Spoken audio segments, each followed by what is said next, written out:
बिस्मिल्लाहिर्रहमानिर्रहीम। नाज़रीन अस्सलाम वालेकुम। प्रोग्राम में बाखबर, मैं हूँ यासिर रहमान। नाज़रीन, पहले मौजू में हम बात करेंगे मरियम नवाज साहिबा की वापसी के हवाले से। उनको ओहदा भी मिला है, उनके ऊपर बड़ी जिम्मेदारियां भी आयद हो गई हैं और साथ साथ जो है एक्सपेक्ट किया जा रहा है कि जनवरी के आखिरी जो हफ्ता है उसमें उनकी वापसी भी है। अब सवाल यहाँ ये पैदा होता है कि मरियम नवाज साहिबा के सामने एक तो पार्टी की तंजीम नौ है ही, उसका चैलेंज तो है ही है, लेकिन इसके साथ साथ जो PTI का रोज़ बरोज़ बदलता बयानिया है वो किस हद तक उनके लिए चैलेंज हो सकता है। और ख़ासतौर पर KP और पंजाब की जो सूरत हाल है उसमें इस सियासी जो सूरत हाल सामने आ रही है उसको चैलेंज कबूल करने के हवाले से उनकी स्ट्रैटेजी क्या होगी, किस तरह से वो लेकर चलेंगी, किस तरह वो मामलात को आगे बढ़ाएंगी, किस तरह वो पार्टी को यकजा करेंगी। और जो टारगेट है कि KPK के अंदर और पंजाब के अंदर जो खास तौर पे जो बिलखुसूस अगर मैं कहूँ तो पंजाब के अंदर जो है उनका जो क्लाउड है उसको इंक्रीज करने के लिए वो किस हद तक उनकी स्ट्रैटेजी कामयाब हो सकती है, इस पर पहले मौजूद में बात करेंगे। और इस पर बात करने के लिए जनाब तारुफ करवा देते हैं मेहमानों का। आज हमें स्काइप के जरिए ज्वाइन किया है मुर्तज़ा सोलंकी साहब ने। इस्लामाबाद स्टूडियोज में हमें ज्वाइन कर रही हैं शनीला मार साहिबा, डॉक्टर ताहिर नईम मलिक साहब, आगा इकरार हारून साहब, और लाहौर स्टूडियो से हमें ज्वाइन कर रहे हैं सज्जाद अनवर साहब। जनाब, सबसे पहला सवाल मुर्तज़ा सोलंकी साहब आपसे पूछ लेते हैं। जनाब, ये फरमाइएगा कि जिस तरह से बात हुई कि जनवरी के आखिरी हफ्ते में मरियम नवाज साहिबा की जो वतन वापसी है उसके हवाले से इतलात भी हैं, क्या मरियम नवाज KPK और पंजाब के सियासी मैदान में इंतखाबी चैलेंज का बखूबी सामना कर पाएंगी? देखें, एक तो मरियम की जो वापसी है इस दफ़ा वो जो 16 जो उनके नायब थे उनमें से एक नहीं होंगी। इस दफ़ा जब वो वापस आ रही हैं तो वो पार्टी की चीफ ऑर्गेनाइज़र भी होंगी और सीनियर नायब सदर भी होंगी। तो अमलन पार्टी की जो क़यादत है उनके पास होगी, पार्टी की तंजीम की जो ताकत है वो उनके पास होगी जो पहले उनके पास नहीं थी। अब आ जाए ये उनकी वापसी के बाद जो मुमकिना तौर पर सूबाई इंतखाबात हैं खैबर पख्तूनख्वा और पंजाब में।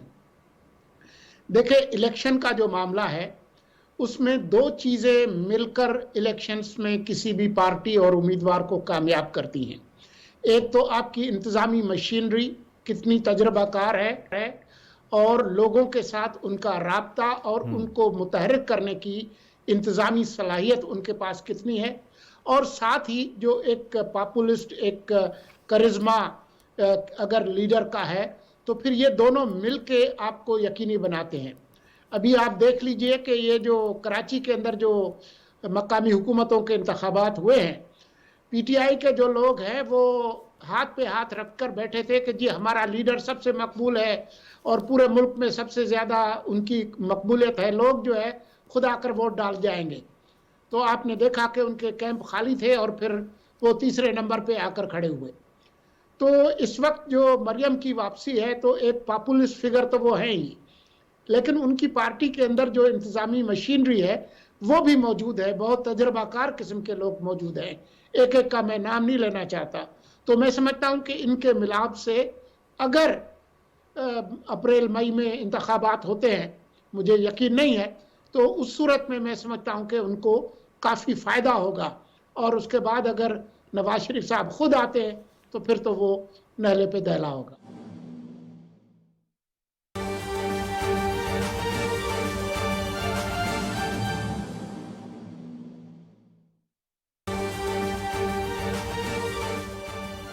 नाज़रीन, पाकिस्तान रूस बैनुल हुकूमती कमीशन के इजलास के बाद वज़ीर मुमलिकत पेट्रोलियम मुसद्दिक मलिक की मीडिया से गुफ्तगू आइए आपसे शेयर करते हैं। जो बात आपसे की थी, जो आपसे वादा किया था, उसकी तफसीलात आज आपके सामने ले आए हैं। मुकर्ररा मुद्दत से पहले क्या चीज़ें तय हुई हैं आपने सुन ली हैं। उसमें क्या क्या चीज़ थी? पहली बात ये थी कि एक कॉम्प्रिहेंसिव प्लान सामने आएगा। उस कॉम्प्रिहेंसिव प्लान में एनर्जी सिक्योरिटी होगी, उसमें अफोर्डेबिलिटी होगी और उसमें सस्टेनेबिलिटी होगी। एक ऐसा तरीक़ाकार सामने लाएंगे जिससे गरीब के ऊपर तवानाई की जो कीमत है, जो बोझ है, वो कम हो, नंबर एक। नंबर दो, हमारी सिक्योरिटी हो, ये जो हमारे पास हर दफ़ा होता है कि तेल ख़त्म होने वाला है और गैस ख़त्म होने वाली है और LNG नहीं मिल रही है और LNG महंगी हो गई है, ये तमाम मामलात ख़त्म हों और एक सिक्योर तरीक़ाकार से हम सबको, आपको भी, जर्नलिस्ट को भी, आवाम को भी ये बात पता हो कि हमारी एनर्जी सिक्योरिटी जो है उसके तमाम इंतज़ामात मुकम्मल कर लिए गए हैं। और तीसरी जो अहम बात है, एक हमारी अफोर्डेबिलिटी, एक हमारी सिक्योरिटी और तीसरा सस्टेनेबिलिटी, यानी एक ऐसा तरीक़ाकार जिससे हमारा सेक्टर यानी एक्सटर्नल सेक्टर पे भी बोझ कम हो और ये जो बहरान पैदा होते हैं जो सैलाब की शक्ल में आपके सामने आए हैं, ये बहरान भी जो हैं ये कम से कम होते चले जाएं। अब इन तमाम मामलात को सामने रखते हुए आज आपके सामने हमने भी और रूसी जो डेलीगेशन है उस सब ने बताया कि तफसीलात तय हो गई हैं। आपको बताया उन्होंने कहा कि वो तमाम जो ट्रांसपोर्टेशन के मसाइल थे वो हल कर लिए गए हैं, जिनमें जितनी भी प्रॉब्लम्स थी, जितनी भी रिंकल्स थी वो तय कर ली गई हैं। उन्होंने बताया कि आप जो हमारे इंश्योरेंस के मामलात हैं कि इंश्योरेंस के मामलात कैसे होंगे वो तमाम तय कर लिए गए हैं। ये भी आपको आज बताया कि जो स्ट्रक्चर है, यानी जिसको आप कह रहे हैं कि करेंसी कह रहे हैं, या किस स्ट्रक्चर के तहत ये ट्रांजैक्शंस हुआ करेंगी, उसके भी मामला तय कर लिए गए हैं। और फिर आपको ये बताया गया उसकी तफसीलात, क्योंकि मुकर्ररा वक्त से पहले, इससे पहले कि तफसील में बैठ के वो तमाम चीज़ें उनकी लिखत पढ़त की जाए, उनको बाहर निकालना मुनासिब नहीं है। उससे बदगुमानी भी पैदा हो सकती है और उससे चहमगोइयाँ भी शुरू हो सकती हैं। तो आपको एक तारीख दी गई है, आज दोनों तरफ दो मुख्तलिफ ज़बानों में बताया गया है कि मार्च से पहले ये तमाम चीज़ें कंक्लूड कर ली जाएंगी। यानी मार्च में जब ये कंक्लूजन होगा तो उसके बाद चाहे वो खाम तेल हो, चाहे वो फिनिश प्रोडक्ट्स हों और चाहे वो दीगर एनर्जी प्रोडक्ट्स हों, उनका जो ट्रेड है वो शुरू हो जाएगा। अगर हमारे पर मुल्क के ऊपर तवानाई का बोझ कम होगा तो इसका मतलब है कि अवाम के ऊपर तवानाई का बोझ कम होगा। अगर मुल्क के ऊपर तवानाई का बोझ पड़ेगा तो इसका मतलब है अवाम के ऊपर तवानाई का बोझ पड़ेगा। तो जैसे जैसे हम अपना पोर्टफोलियो डाइवर्सिफाई करते जाएंगे और जैसे जैसे बहुत से ममालिक के साथ ऐसे मामलात हम तय करते चले जाएंगे, और हम ऐसे मामलात और भी अभी बड़ा कामयाब एक दौरा सऊदी अरेबिया में करके आए हैं। बहुत से ममालिक के साथ हमारे जो मामलात हैं वो आगे चल रहे हैं कि हमने अपनी तवानाई की डिपेंडेंस को कैसे कम करना है। जो हम बाहर से फिनिश प्रोडक्ट्स लाते हैं जिस पे $20 प्रीमियम चल रहा होता है, उसको $1 या $2 के प्रीमियम पे खाम तेल की शक्ल में कैसा लाया जाए, यहाँ पे रिफाइनरियाँ कैसे बनाई जाएं, यहाँ पे पाइपलाइन के प्रोजेक्ट्स को कैसे आगे बढ़ाया जाए, यहाँ पे टर्मिनल कैसे लगाए जाएं।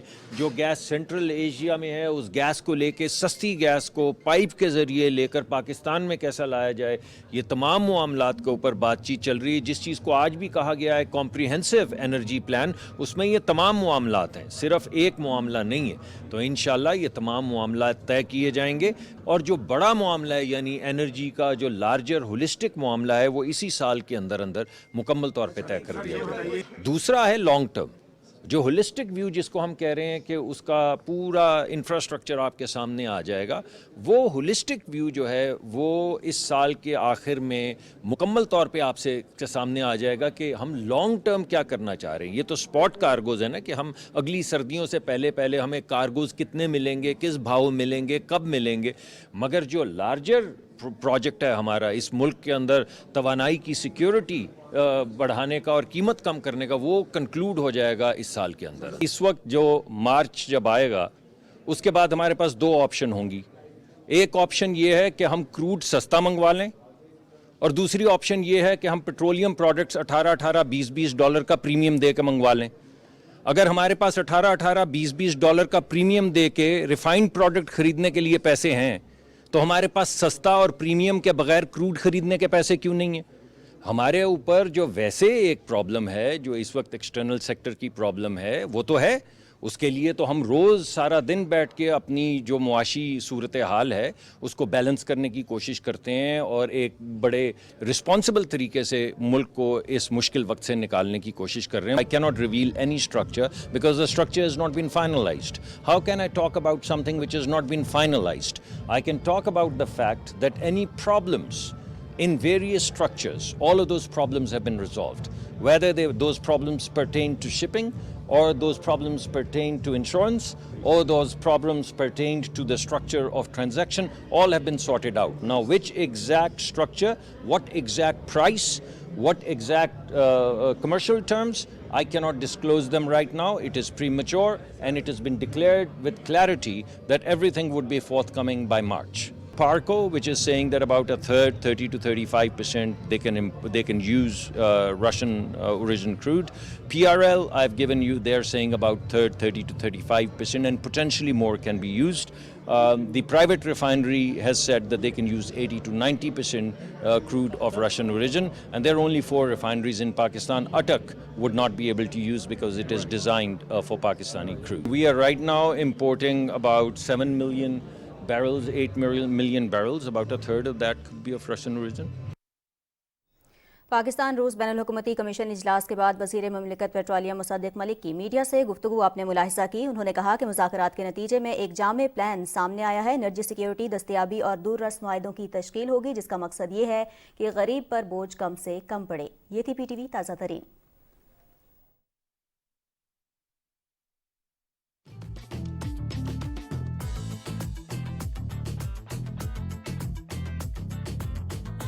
Sort smart, waste not. वफाकी दारुल हुकूमत इस्लामाबाद में मुनाफा बख्श सरमायाकारी का सुनहरी मौका। CDA लाया अपने डेवलप्ड सेक्टर्स में मुख्तलिफ साइजेस और कैटेगरीज के रिहायशी commercial plots, apartments, flats, hotel plots, industrial plots, hospital, petrol pumps, class 3 shopping centres, agro farms और स्कूल के प्लॉट्स का शानदार नीलाम आम 24 ता 26 जनवरी 2023 जिना कन्वेंशन सेंटर इस्लामाबाद में सुबह 10 बजे CDA की साख और कानूनी तहफ़्फ़ुज़ के साथ। मज़ीद तफ़सीलात के लिए विजिट करें हमारी वेबसाइट www.cda.gov.pk। तामीर और तरक्की, विफाकी हुकूमत की तरजीह।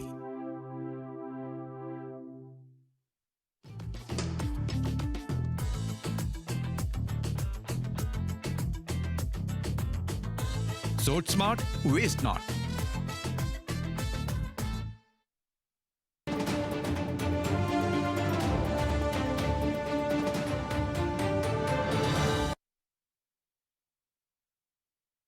ये ज़्यादा कोई माजी करीब की बात है, कोई ज़्यादा दूर की बात नहीं कि मरियम नवाज़ जो हैं वो जो क्राइसिस शैनीला और सोलंगी साहब, आगा साहब बता चुके हैं, उन क्राइसिस के अंदर से वो निखर के आई, मज़ामत की, उन्होंने सियासत की। लेकिन आखिरी जो इमेज जो मेरे जहन में है वो नैब पेशी का है और वो उसको ज़्यादा अरसा नहीं बीता कि किस तरह उन्होंने वहाँ स्टेड फास्टली वो खड़ी हुई शाना बशाना अपने वर्कर्स के, और उन पर वो वहाँ फायरिंग का भी वाक़या हुआ, उनकी गाड़ी पे हमला भी हुआ।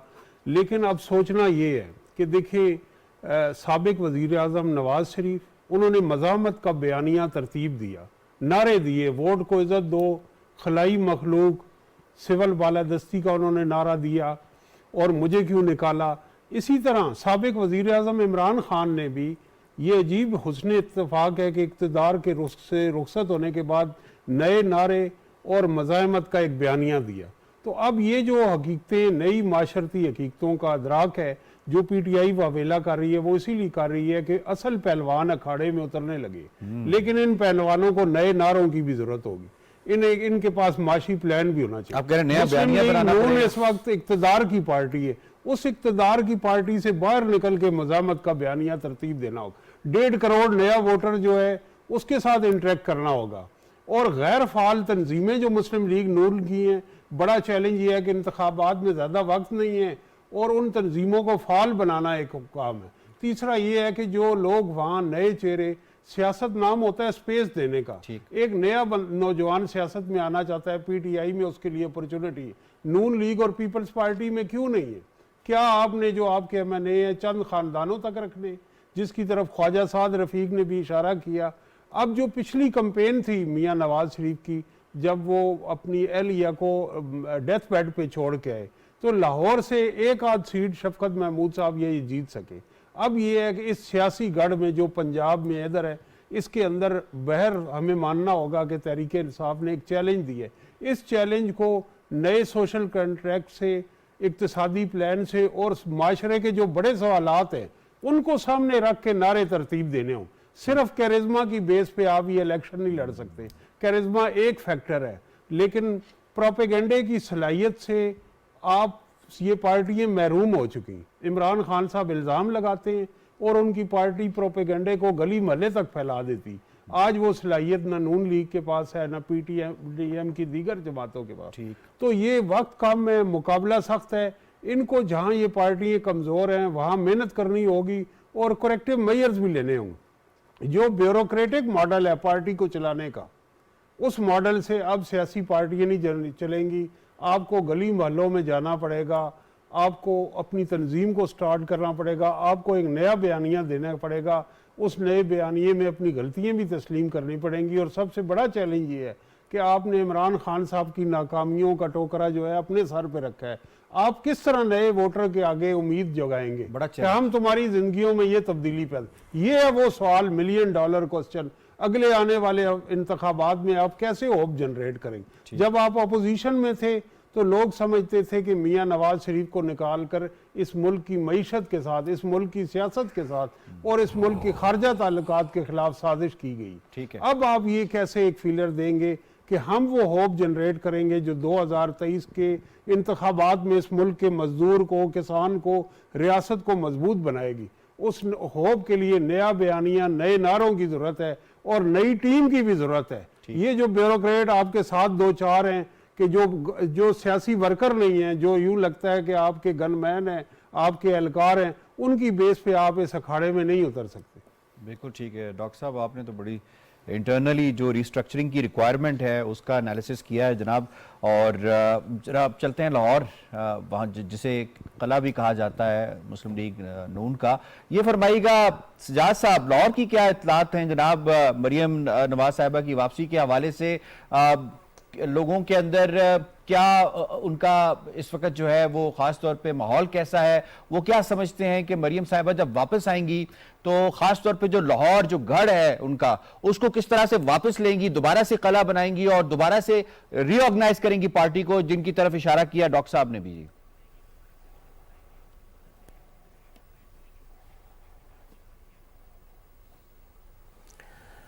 जी मैं तो बिल्कुल प्रोफेसर ताहिर नईम मलिक साहब की गुफ्तगू को आगे बढ़ाऊंगा।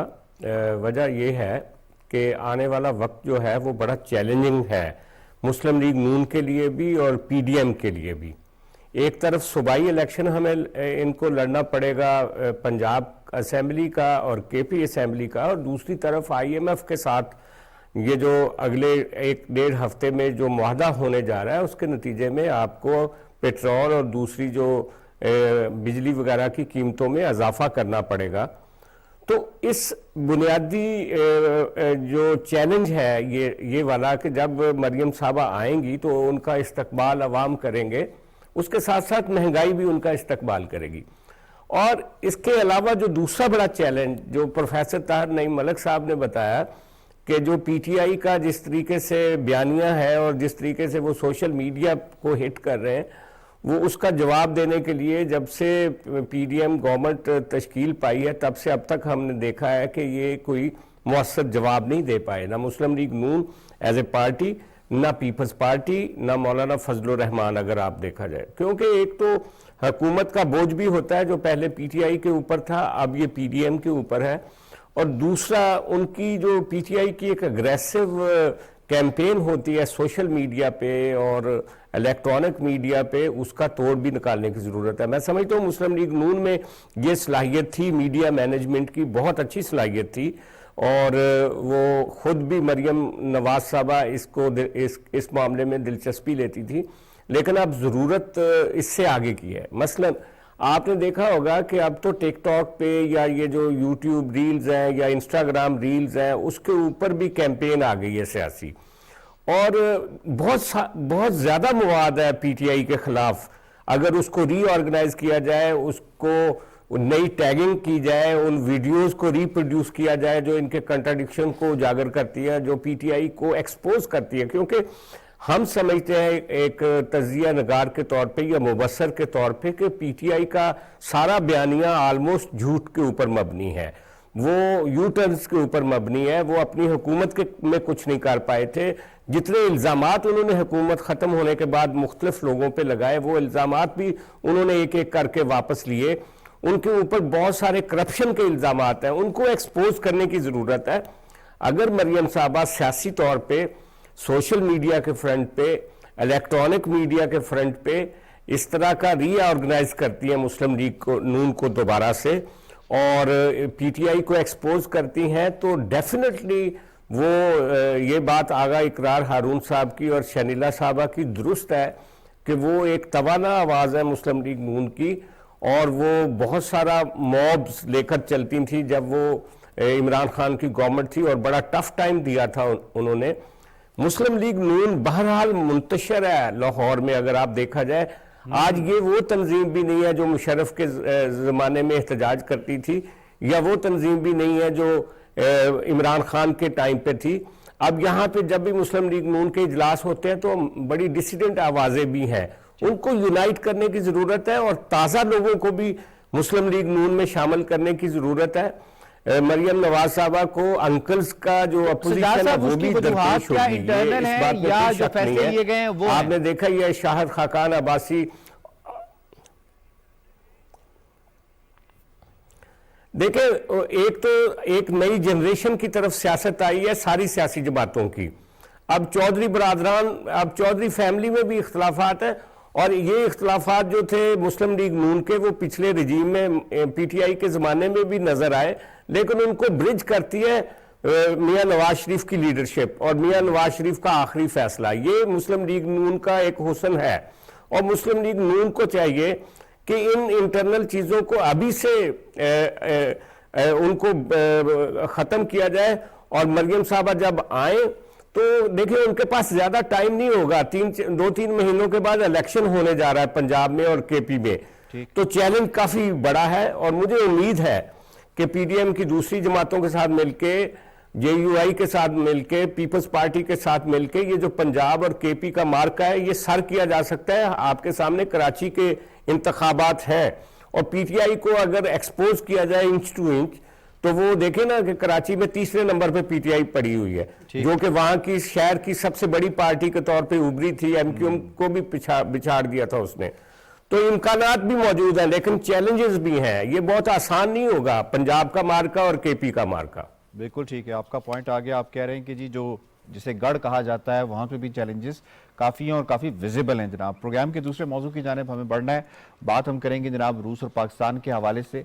जिस मुआहदे का इंतज़ार था उस मुआहदे के हवाले से ख़बरें भी सामने आ रही हैं। ये खुशाइन बात है कि पाकिस्तान और रूस अब तेल जो है वो दरामद करेगा रूस से, और गैस भी फ़िलहाल तो कहा गया है कि अभी अवेलेबल नहीं है, लेकिन बाद में वो दरामद की जाएगी। और एक कुशन रखा गया है, मार्जिन रखा गया है 35% का, और इसके अंदर जो सेलिएंट फीचर्स हैं उसमें ये भी है कि जो करेंसी है जिसके अंदर ये दरामद की जाएगी वो उन कंट्रीज़ की करेंसी होगी। इसको भी हम देखेंगे, जो स्वैप अरेंजमेंट जिसको कहा जाता है कि इससे किस हद तक फ़ायदा हो सकता है पाकिस्तान को, और पाकिस्तान की फॉरेन एक्सचेंज जो रिजर्व्स हैं क्या उसके ऊपर कोई अच्छा असर पड़ेगा या नहीं पड़ेगा, इस पर हम बात कर लेते हैं जनाब। और साथ साथ ये भी देखेंगे कि जिस साइफर को ये बयानिया बनाया गया पीटीआई की जानिब से कि उनको असल में जो सज़ा मिली वो इस वजह से मिली कि वज़ीर आज़म ने रूस का दौरा कर लिया, रूस के दौरे पे पता नहीं क्या कुछ होने वाला था, कौन से बड़े एग्रीमेंट्स होने वाले थे, पाकिस्तानी को क्या फ़ायदा होने वाला था, जिसकी पादाश में जो है वो वज़ीर आज़म को यानी साबिक वज़ीर आज़म इमरान खान साहब को घर भेजा गया। मुर्जा सोलंकी साहब, सर आपसे सवाल जनाब कि पाकिस्तान और रूस में जो तेल और गैस की फराहमी समेत तिजारत, मईशत और तकनीकी शोबों में ताउन पर इत्तफाक हो गया है। आलमी सियासी मंजरनामे के पेश नज़र पाक रूस ताल्लुकात में दो तरफा पेशरफ्त मुल्क की गैर जानिबदार और आज़ाद खारजा पॉलिसी की अलामत है जनाब। मेरे ख्याल में ये एक बहुत ही अहम पेशरफ्त है। दावे तो इमरान खान ने भी बहुत किए थे कि जी मैं कोई 30% सस्ता तेल और गैस ला रहा था, लेकिन बाद में आपने देखा कि खुद रूसी सफ़ीर ने इसकी तरदीद की कि इस ख्वाहिश का इजहार ज़रूर हुआ था लेकिन कोई मुआहदा नहीं हुआ था। अब जो आपके सामने आई है बात वो ये है कि मुसद्दिक मलिक साहब जो कि नवंबर में भी गए थे मॉस्को, और एक बहुत ही एक अहम और तेज़ तर सरगर्मी थी इस हुकूमत की रूस के साथ इन मामलात पर गुफ्तगू शनीद करने की, वो एक तरह से आज तकमील को पहुंची है। और आज ये ऐलान हुआ है कि कोई 35% हमारी जो ज़रूरियात हैं तेल और डीजल की, वो हम रूस से पूरा करेंगे। और उसमें एक डेडलाइन भी दी गई है कि ये तमाम चीज़ें जो है वो मार्च के महीने में मुकम्मल हो जाएंगी। सही। यानी कि मार्च के महीने में जब ये ख़त्म होगा तो आप तवक्को करें कि अप्रैल से जो खाम तेल है वो आना शुरू हो जाएगा और डीजल वगैरह। तो ये एक बहुत अहम पेशरफ्त है। और ये जो रियायती नर्ख जो है उन पर होगी, डिस्काउंटेड रेट्स पे होगी। ये जो इंटरनेशनल मार्केट में जो रेट हैं वो उनसे कम होगी। और यहाँ ये भी बात की गई है कि जो अदायगी होगी वो दो तरह से होगी, या तो बार्टर के ज़रिए होगी, कुछ चीज़ें वो देंगे उसकी वैल्यू के बराबर हम चीज़ें उनको देंगे, या दोस्त ममालिक की करेंसीज। अब मुझे नहीं मालूम कि यहाँ इसका मकसद क्या है, लेकिन मेरा अंदाज़ा ये है कि जैसे चीनी करेंसी है उसके थ्रू, हाँ उनके थ्रू शायद हम ये करेंगे, क्योंकि जो हमारे ताल्लुकात हैं चीन से। लेकिन दोनों सूरतों में ये एक अहम पेशरफ्त है। और पाकिस्तान जो इस वक्त जो तवानाई की जो मसाइल हैं पाकिस्तान के, उसमें एक अहम मदद पाकिस्तान को मिलेगी। मैं समझता हूँ कि ये मुल्क के लिए बहुत अच्छा हुआ। मुल्क के लिए बहुत अच्छा होगा। शनीला साहबा, इस माहिदे को आप किस तरह से देखती हैं, और ख़ास तौर पे जब वो कहते हैं ना कि जब चांद होता है नज़र आ जाता है, जब एग्रीमेंट होता है तो नज़र आ ही जाता है, तो क्या वाकई ये एग्रीमेंट, खान साहब ये एग्रीमेंट करने जा रहे थे जिसकी पादाश में उन्हें घर भेज दिया गया? देखिए, खान साहब ने अगर कोई एग्रीमेंट किया होता तो वो उनके दौरे हुकूमत में ही हो जाता, कुछ तो हमें कोई एक्टिविटी कुछ नज़र आती। और खान साहब ये देखे कि जिस वक्त वो रूस गए थे तो उन्होंने तो वहाँ पे यूक्रेन में वॉर छेड़ दी थी, तो उस वक्त कोई माहिदे करते खान साहब के साथ ही हम अपनी जंग लड़ रहे होते।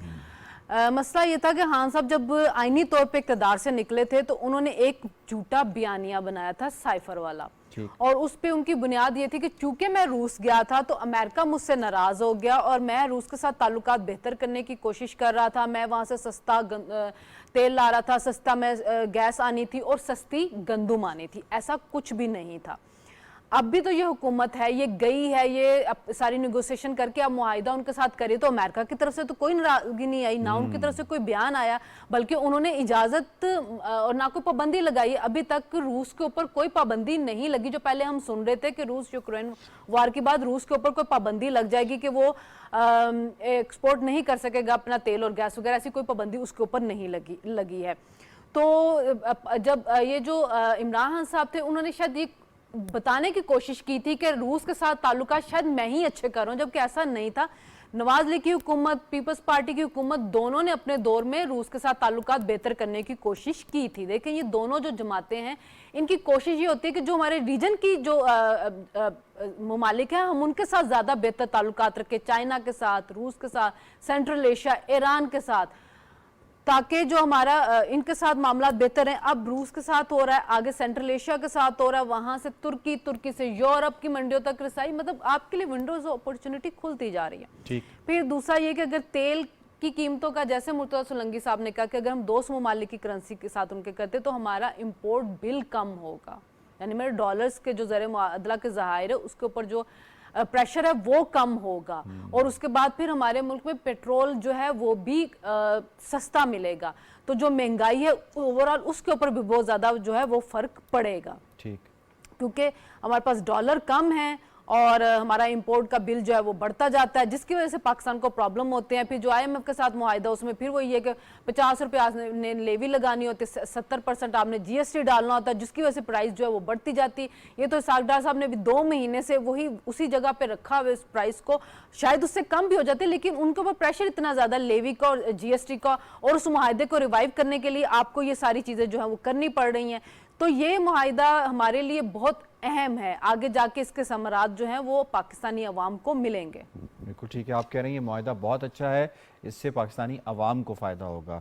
आगा साहब फरमाइएगा, आज़ाद खारजा पॉलिसी का ढिंढोरा हमने देखा कि खान साहब ने बहुत पीटा कि ये सारा क्रेडिट उनको जाता है, जबकि हमने देखा कि सो कॉल्ड आज़ाद खारजा पॉलिसी या जियो इकोनॉमिक स्ट्रेटजी जो उनके ज़माने में आई थी, उसका जो फ़ायदा उनके ज़माने में किसी को भी, यानी पाकिस्तानियों को उस तरह से नज़र नहीं आया।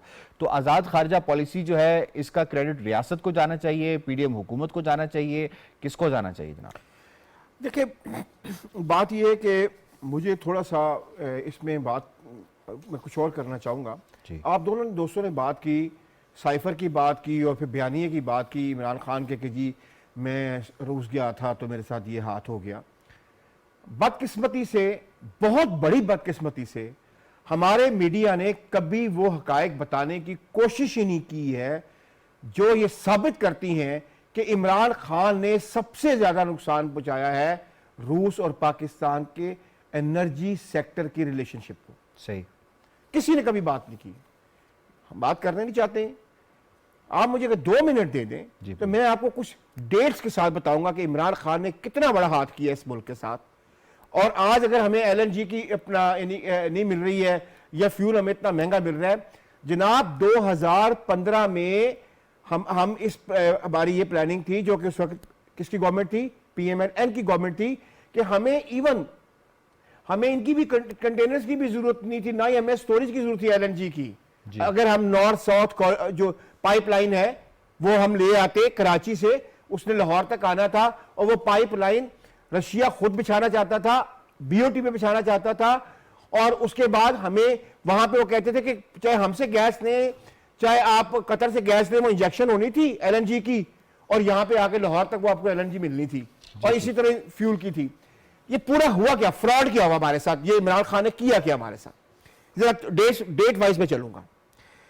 जनाब 10 जनवरी 2015 को हमारी ईसीसी इजाजत देती है, अप्रूवल देती है कि नॉर्थ साउथ जो अपना पाइपलाइन है उसको इमीडिएटली स्टार्ट किया जाए। ठीक। ये 10 जनवरी। अक्टूबर में जनाब हम जाके निगोशिएशन स्टार्ट कर लेते हैं रशिया के साथ 2015 में, यानी कि सेम डे कुछ महीनों के बाद। और अक्टूबर में ही हम उनके साथ एक कॉन्ट्रैक्ट साइन करने की तरफ बढ़ते हैं। फिर 2016 में उस जमाने के जो मिनिस्टर थे अब्बासी साहब, शायद खकान अब्बासी साहब, वो वहां पे जाते हैं और हर चीज फिक्स हो जाती है कि क्या रेट होगा, क्या सेस होगा, कितनी कैपेसिटी होगी, क्या होना है, कंप्लीट हर चीज हो जाती है। उसके बाद जनाब ये 1100 किलोमीटर की लाइन जो कि 12 बिलियन क्यूबिक मीटर हमें गैस देनी थी उसमें एक साल में, वो हमारा साइन होती है। और उसके बाद अब जाते हैं कि ये हमारे 2018 में हमने इसको ऑपरेशनल कर देना है। ठीक है। उसके बाद फिर पाकिस्तान में अपना प्रोजेक्ट इमरान खान बहुत शुरू गौर से आ जाता है। 2018 से लेकर 2020 तक उस फाइल को हाथ भी नहीं लगाया जाता है। और वो जमाना है कि जब पाकिस्तान को इंतहाई एनर्जी क्राइसिस से फेस होना पड़ता है। ना हम कतर से गैस लेते हैं, ना हम उस वायदे को हाथ लगाते हैं। रीजंस मैं बैठ के बात यहां तफसील शायद हम वो ना कर सकें, फिर आ जाए वापस। फिर 2020 में जनाब पहली दफा इनकी मीटिंग होती है इनके साथ 2020 जनवरी में, जबकि प्रेशर आता है रशिया की तरफ से कि आपने हमारे साथ एक कॉन्ट्रैक्ट साइन किया, इसका करना क्या है, मैच्योर करें इसको। ठीक जनाब उस वक्त जो है ये उमर अयूब साहब उस वक्त मिनिस्टर होते हैं, वो उनसे मीटिंग की पहली गुफ्तगू ये करते हैं कि जिस पे करप्शन हुई है, पहली गुफ्तगू ये करते हैं। और प्रोजेक्ट हुआ ही नहीं है अभी, प्रोजेक्ट कागजों पे है, उसे शुरू होना था, आपने नहीं किया, 18 में शुरू होना था, फिर भी आप कहते हैं नहीं इस पे करप्शन हुई है। वो कहते हैं कि जनाब कहां पे हुई है। वो जनाब उसके एक मीटिंग के बाद वो भी उनको समझ आते हैं कि यार ये लोग सीरियस ही नहीं है। ठीक। तो आप ये कह रहे हैं, आप ये आपका पॉइंट ऑफ व्यू ये कि अननेसेसरी डिले की वजह से ये प्रॉब्लम है। मैं आपको डेट्स बता रहा हूं। ठीक। फिर आके ये अपना फिर से पीएमएलएन कह लें या पीडीएम कह लें, वो जाके उन्होंने निगोशिएशन किया और उन्होंने कहा कि जी हम तो तैयार बैठे हुए, आप हुकूमत पाकिस्तान तैयार नहीं थी। बीच में कहां से आ गया ये साइफर वाला मामला कि मैं तो गैस लेने गया था। और भाई तुमने तो गैस रोकी पाकिस्तान में। नॉर्थ साउथ अपने जो पाइपलाइन है जो कि 2018 मार्च में शुरू होनी चाहिए थी, वो शुरू होने लगी, तुम्हारी गवर्नमेंट आ गई। और उसके बाद 2018 से लेकर 2022 तक तुमने उस फाइल को हाथ ही लगाया। एक दफा उनको बुलाया और कहा इसमें करप्शन है। यार ये बातें हमें, ये मैं नहीं बता रहा हूं, ये सारे फिगर्स मैं आपको दे सकता हूं, डेट्स के साथ दे सकता हूं। हमारा मीडिया चुप है, हमारा मीडिया उसकी बात सुन लेता है कि नहीं जी वो गया था और उसके बाद साइफर आ गया। सबसे ज्यादा नुकसान अगर किसी ने पहुंचाया है रशियन रिलेशनशिप और पाकिस्तान के, वो इमरान खान की पीटीआई गवर्नमेंट ने बचाया है। मैं फैक्ट्स एंड फिगर से बात कर रहा हूं, हवाई बात नहीं कर रहा हूं, और मैं जिम्मेदारी लेता हूं इन तमाम डेट्स की, इन तमाम कॉन्ट्रैक्ट्स की, इनमें जो डिसीजंस हुए थे उनकी। डॉक्टर साहब बड़ी डिटेल के साथ आगा साहब ने टाइमलाइन के साथ बताया। डॉक्टर साहब अगर ये टाइमलाइन फॉलो कर दी जाती, एग्रीमेंट मैच्योर हो जाता इस वक्त बीओटी के जरिए, जिसमें पाकिस्तान का 1 रुपया नहीं लगना था, रशिया की तरफ से इन्वेस्टमेंट आनी थी, वो हो जाती, तो आज पाकिस्तानी सुखी होते या नहीं? यकीनन आप देखें कि जो कतर के साथ हमने जिस कीमत पे मिल रही थी उस पर हमने फजूल की इंक्वायरियाँ खोली, और फिर इससे कबल ईरान के साथ मुआहदा किया, उसने अपने हिस्से का काम किया, तो वो उसमें पेशरफ्त नहीं हुई। भाई ईरान से लें, कतर से लें, रूस से लें, आप कंज्यूमर को, एंड यूज़र को गैस तो दें। ठीक, अभी भी आप लोग, हमारे जो लोग हैं, वो एक सर्विस है जो स्टेट ने प्रोवाइड करना है, उसमें हम नाकाम रहे। इस वक्त एक विंडो ऑफ अपॉर्चुनिटी है, वो ये है कि रशिया की इकॉनमी को सैंक्शंस के ज़रिए हिट करने की कोशिश की जा रही है, और यूरोप उनसे गैस नहीं ले रहा। तो हमारे पास अपॉर्चुनिटी है, अगर ये यूक्रेन की जंग ना होती तो हमें मिलनी ही नहीं थी। तो इस दौरान अगर हम ये एक बयानिया दिया देखें, जो बड़ी तफसील से मेरे दोस्तों ने बताया है कि हम रूस से गंदम ले रहे हैं, कई अरसे से ले रहे हैं, उस पर अमेरिका को इतराज़ नहीं, तो वो ऑयल पे क्या ले, हमें एनर्जी पे क्या एतराज़ करेंगे? सही। क्या इंडिया और अमेरिका की तजारत में इस पर कोई फ़र्क आया कि वो रूस से ये एनर्जी सेक्टर से ले रहे हैं, उनका वॉल्यूम ऑफ ट्रेड ज़्यादा है? क्या चाइना और रशिया की तजारत से फ़र्क पड़ा, चाइना और अमेरिका की तजारत का? तो हमने ये जो ज़ीरो सम गेम बनाई है, हमें जी फ़लाँ मुल्क, ये बड़ा इजी है हमारी ब्यूरोक्रेसी के लिए, हमारी रूलिंग एलीट के लिए, फ़लाँ मुल्क हमें इजाज़त नहीं देता। ऐसी कोई बात नहीं है। दुनिया में इंटरनेशनल ट्रेड हो रहा है, और मैं तो समझता हूँ हम ये जिस इकोनॉमिक क्राइसिस का शिकार हैं, जो मैं वॉल्यूम ऑफ ट्रेड देख के हैरान हो गया हूँ कि रशिया और पाकिस्तान के दरमियान सिर्फ 175 मिलियन US डॉलर का ट्रेड हो रहा है। यानी आप ये देखें कि $2.25 अरब के करीब हम ट्रेड कर रहे हैं। दुनिया के बड़े मुल्कों में रशिया का शुमार होता है। तो ये भी अगर हम ट्रेड रीजनली बढ़ाएं, ठीक, हमने शुरू से एक रखा हुआ है फोकस कि हम यूरोप की मंडियों तक रसाई करेंगे, हम अमेरिका के साथ ट्रेड करेंगे, वो बिल्कुल होना चाहिए ट्रेड, और उसे बढ़ाना भी चाहिए। लेकिन सिर्फ चाइना का और साउथ ईस्ट एशिया का जो ट्रेड है उसका वॉल्यूम देखें तो हैरान हो जाए। तो इस वक्त जो इंडियन इकॉनमी है उसने भी एनर्जी सेक्टर में अपनी जो वल्नरेबिलिटीज़ हैं कम की हैं। हम भी ये जो तवानाई बहरान है और हमारा इतना बड़ा जो इम्पोर्ट बिल है उसमें अगर 35% जो एस्टिमेटेड फिगर है उसमें हम कर रहे हैं, रशिया से ऑयल लेंगे, तो ये एक बहुत बड़ा रिलीफ होगा हमारी इकॉनमी का। दूसरी जो पहलू ये बताया आगा साहब ने, ये भी बड़ा हैरत अंगेज़ है। और ये देखें कि ये इंटर गवर्नमेंटल जो लेवल की मीटिंग्स हैं, जब शंघाई में और जो सेंट्रल एशिया में मीटिंग हुई, तो यहाँ जो नाकदीन बैठे हुए थे उन्होंने कहा था कि ये सिर्फ ऑप्टिक्स हैं। ये फॉलो अप की मीटिंग हो रही है कि जिसके अंदर जो रेलेवेंट एनर्जी सेक्टर का मिनिस्टर है उसने फॉलो अप में मीटिंग की और चीज़ें अपनी पेज से आगे बढ़ रही है। तो हमें ये जो तेल है, पहले ये भी कहा गया कि ये खाम तेल पाकिस्तान की कोई रिफाइनरी इसको प्रोसेस करने की, रिफाइन करने की सलाहियत नहीं रखती। वो भी एक बयानिया, एक गलत बयानिया था। अगर हम 35% तेल, और इसमें एक बड़ी अहम बात है कि आपको हाई ग्रेड जो पेट्रोलियम है वो मोटरसाइकिल्स के लिए, चिंगची रिक्शा के लिए तो चाहिए ही नहीं चाहिए। तो आप वो रशिया से सस्ता खाम तेल लें, उसको ट्रीट करें, तो आप वो जो हाई ग्रेडेड फ्यूल जो आप गाड़ियों में डालते हैं वो मोटरसाइकिल्स को आप सस्ता अगर तेल दें, तो मोटरसाइकिल यूज़ करने वाला, चिंगची यूज़ करने वाला कौन है? वो आम आदमी है। उसको 20-30 रुपये सस्ता पेट्रोल ओगरा वाले दे सकते हैं। और इसके ऊपर बाकायदा रिसर्च हुई है, इसके ऊपर PhD के थीसिस हुए हैं कि आप सेपरेटली वो ऑयल जो है पेट्रोल पंप वालों को वो दे सकते हैं। तो इसके अंदर हमें अपनी जो माशी मुश्किलात हैं उनका, एक तो ये कि जो शनीला ने बात की कि टैक्स, वो कहते हैं कि आप इसमें से इतना लेवी लेंगे, 70 लेंगे, उसकी नाकामी की सबसे बड़ी वजह यह है कि हमारी टैक्स टू GDP रेशो कम है। जो रियासत ठीक है, अपने अमीर लोगों से टैक्स नहीं ले सकती, डॉक्टर साहब, तो फिर उसे आम शहरियों से वो जबरदस्ती पेट्रोल पे ही लेती है। बिल्कुल ठीक है, आपका पॉइंट आ गया जनाब, बिल्कुल। और जिसने आपने रिफाइनरीज के हवाले से बात की, तो ये लेटेस्ट अपडेट है कि पाकिस्तान में जो मौजूद प्राइवेट रिफाइनरीज हैं और जो पब्लिक सेक्टर की हैं, उन्होंने कह दिया है कि जनाब हम कंप्लीट सलाहियत रखते हैं रशियन जो ऑयल है उसको रिफाइन करने की। ये मसला भी हल हो गया जनाब, ये नैरेटिव जो बिल्ड किया जा रहा था वो भी हो गया। सजाद साहब, एक मुबैना ऑडियो में खान साहब ये फरमाते हैं कि जी खेलना है, खेलना है। क्या हर चीज़ पे खेलना जायज़ है जनाब? अब ये जो हकायक जिस तरह से आगा साहब ने बताया, ये कौन बताएगा पाकिस्तानियों को कि असल में तो खेला उनके साथ गया है?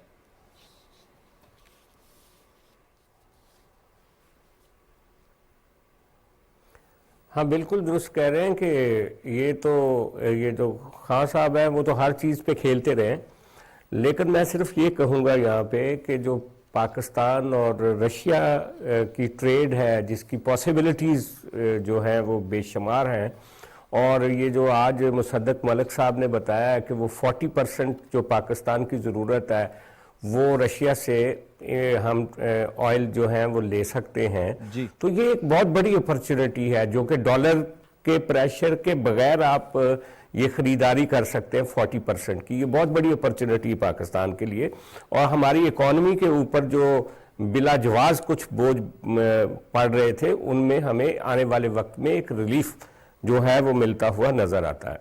लेकिन ये जो बयानिए की आप बात कर रहे हैं या जो उनकी ऑडियो की बात कर रहे हैं, तो हमने जो पिछले सेगमेंट में भी कहा कि मुस्लिम लीग नून हो या पीपल्स पार्टी हो, इन्होंने उस तरह की सियासत नहीं की बयानिए वाली, वरना आपने देखा, आप सबको पता है कि पाकिस्तान का जो सबसे बड़ा क्राइसिस है ना इस वक्त, जो फ्यूचर क्राइसिस है, वो एक तो एनर्जी का है और दूसरा फूड सिक्योरिटी का है।